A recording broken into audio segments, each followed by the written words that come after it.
root health. And when I did that, it allowed me to really kind of free up the mind space to be occupied by every brown leaf or rust-colored spot on every stem or whatever it was. So it was, so once I started doing that, and it was actually with deep water culture. It was actually with my exploration of dissolved oxygen to the root zone that really, really got me, because I was able to nerd out really hard, but not on the top part of the plant. It was all on the bottom plant, all on the bottom part, and all in the root zone. And so by focusing on that, and then sure enough, I'll never forget the grow. I mean, I'll remember it to the day. I just was like, wow, this is going way better than it ever has before. Wow. This is after doing it for 10 years.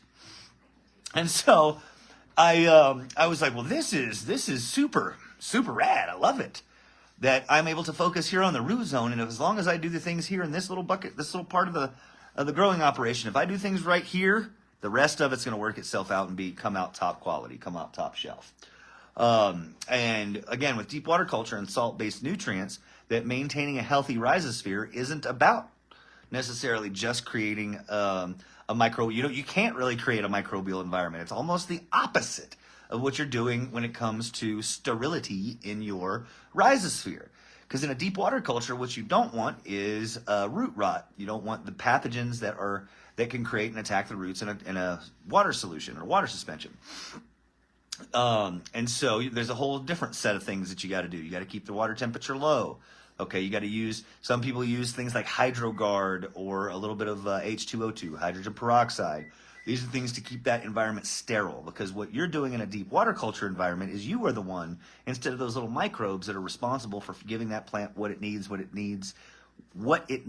needs it. And if you're off, that's why I can't remember who it was, Dave, maybe, I can't remember who it was. Somebody just approached me and was like, man, I think I'm going to do hydro, man. Hydro's the way to go. Well, absolutely. If you can nail hydro, and if you are, again, a weed nerd like me and like to monitor it constantly, I sit in my room and watch my plants grow. I still do it to this day, and I did it way more back then. I mean, I just lived in there. I just lived in there. Now I actually have stuff to do, so I can't live in there, or I would.